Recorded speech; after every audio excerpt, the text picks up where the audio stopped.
Freeform is one of those streaming networks that's available if you have a Roku or if you have a Amazon Fire TV or whatever. You can get access to all those episodes. He's also been in NCIS LA, 911, NCIS, and the Minority Report series. But relatively limited resume. Haven't seen him in a whole lot of stuff. So there's a Minority Report TV series? There was, yeah. It was 2016, 2017, something like that. I don't think it did very well. Okay. I like that movie. I like that movie too. I was just watching something about it the other day, and I realized, man, this movie is better than I thought it was. Like, I thought it was kind of a crappy movie, and then I watched this. I don't know. I think it was a video on it, and I was like, oh, now that I remember it, I think it might actually be better than I thought it was.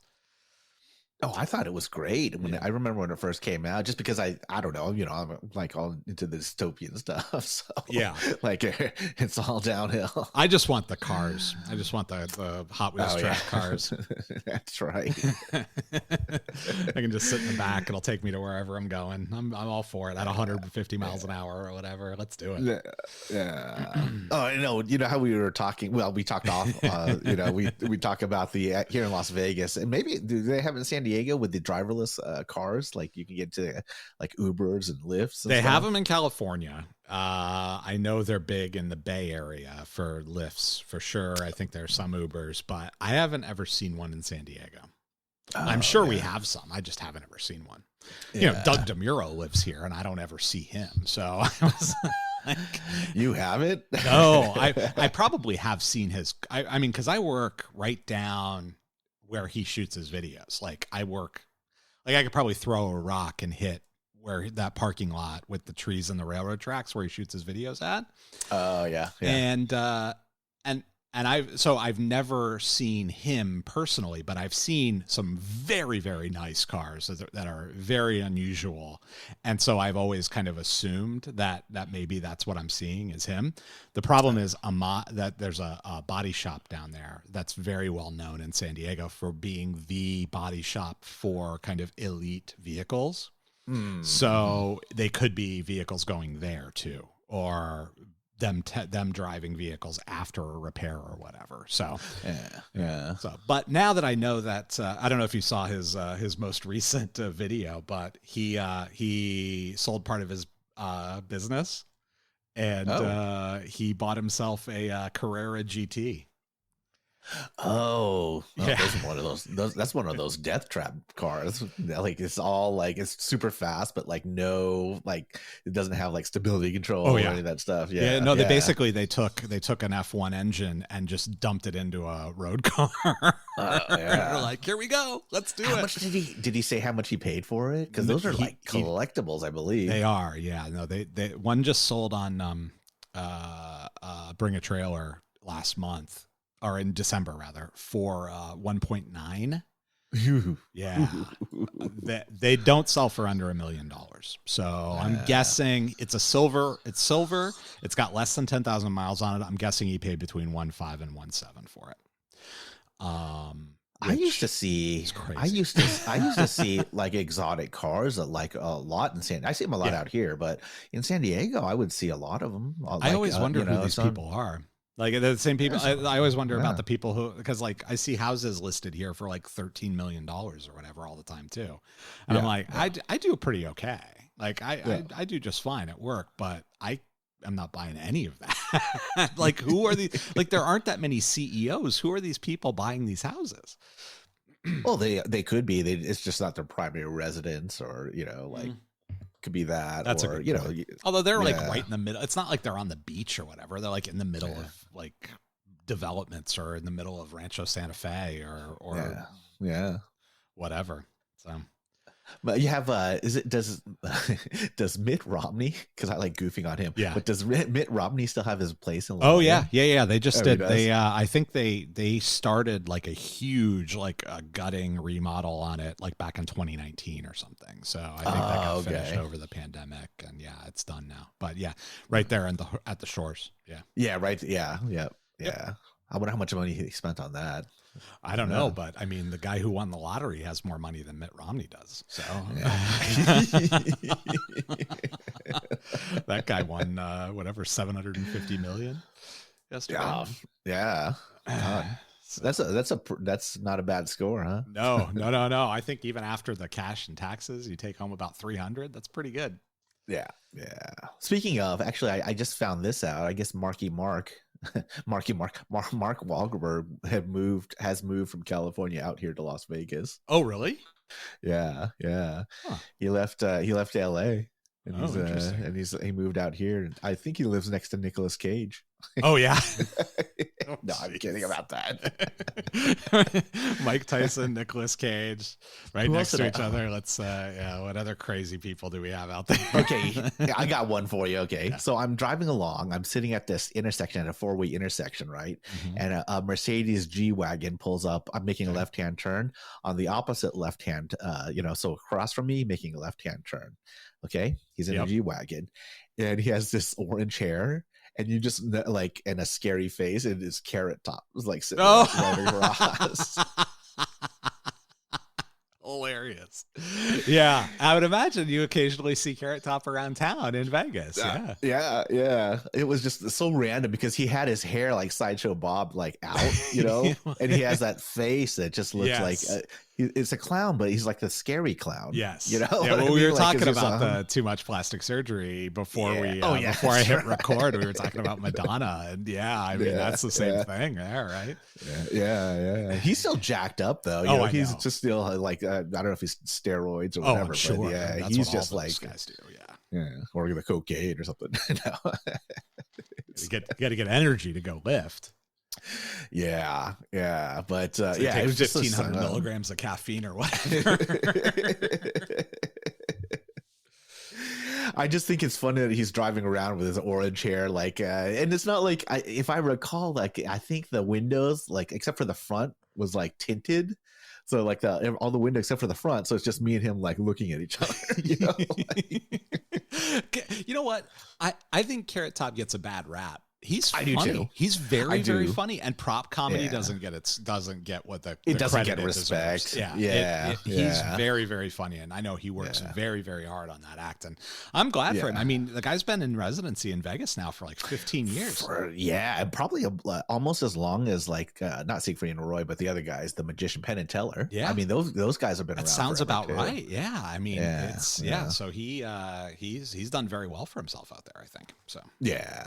Same with Chris Angel. Chris Angel's been there for like a decade or more now too. So. Yeah. I mean, they're out here. So I was gonna say, like my favorite Carrot Top thing was the Norm Macdonald interview with Courtney Thorne Smith from like 20 years ago. Do they spell what I'm talking about? BORED? That was like the perfect thing. And it was at Carrot Top's expense, but man, that's like Norm Macdonald. So that's good. It is pinnacle Norm, apex Norm. It is. Oh yeah. He just doesn't care. And it is just and it's so perfect for that. I just recommend. It's like one of his best things. That Norm Macdonald I'm talking about. If you look it up, Norm Macdonald Saves the Show, I think is what the clip is called on YouTube. Or Saves the Interview, I'm sorry. Yeah. Norm Macdonald Saves the Interview. That or the one where he goes on to The View. Oh God, the one with The View and Clinton. That's so funny too. Oh boy, they hated it. Oh yeah. Yeah. R.I.P. Norm. We love you. That couch interview on Conan with Courtney Thorne Smith about her movie with Carrot Top it makes me laugh harder than just about anything else. I know. I just sit there and I go, oh yeah, because you could see Norm just sitting there waiting to say it. Yeah, it's so great. And Conan even challenges him at the end with that whole thing. Oh yeah, do something with that, and then it's just like perfect. Oh, it's so good. All right. Yeah. Well, so that's our episode basics. This is not a podcast about Norm Macdonald on Conan O'Brien, but I guess it could be. I mean, if you really It want. should be. I don't know. But it's a podcast about Justified. But before we can talk about this week's episode, we've got to jump into our DeLorean and take a quick trip back to the week of February 25th, 2014. Are you telling me that you built a time machine out of a DeLorean? We did, and we need to see what's going on in popular culture around the time this episode aired. So what do we got? We got number one movie this week, in its third week as the number one movie, the Lego Movie. It's grossed 188 million at this point. And it's doing quite well. So, also debuting this week, though, a couple of movies, 3 Days to Kill, which was a Kevin Costner spy movie. I don't think I ever saw it. Oh, I think I did see it. Yeah, it has to do with some sort of like, I think they like replace him with somebody else, or like his consciousness gets imported into somebody else or something like that. I don't know. I don't remember exactly what the MacGuffin is there, but Amber Heard's in it. Haley Steinfeld. Oh, Amber Heard's in it. Yeah. Speaking of crazy. Yeah. And Pompeii is the other movie that debuted this week, which is the one with Jon Snow. And it's essentially an action movie about Pompeii. So Okay. Well, all right. I don't think it was very good. It didn't do very well. It only grossed a very small amount of money. So Paul Anderson directed it. Oh wait, Paul W.S. Yeah, Okay, Paul, that's not the other one. Not the other guy. Paul W.S. Anderson. He's the one that's married to Mila Jovovich and did the Resident Evil movies. The Resident, yeah. Not Paul Thomas Anderson. Can you imagine Paul Thomas Anderson doing a movie like a sword and sword with Pompeii, like Pompeii, or something like that? Yeah. He's got a. He's like. He wears a toque or whatever, like one of those, like one of those winter hats. Yeah, I just knitted this together. It's a quirky, like there's a quirky hotel in the middle of Pompeii before the eruption or something like that. And Bill Murray shows up. Yeah, Bill Murray shows up for some reason. Gwyneth Paltrow's there too. We don't know why.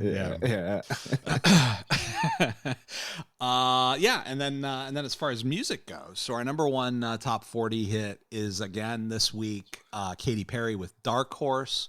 However, at number two, there's a song by Pharrell Williams called Happy that is marching up the charts, and I'm pretty sure Happy takes over here pretty soon, because I think that song was number one for like 4 years or something like that. Yeah, I think that it was 300,000 times. So yeah, it's a good song though. I do like it, even though Happy looks like he's wearing that Arby's hat.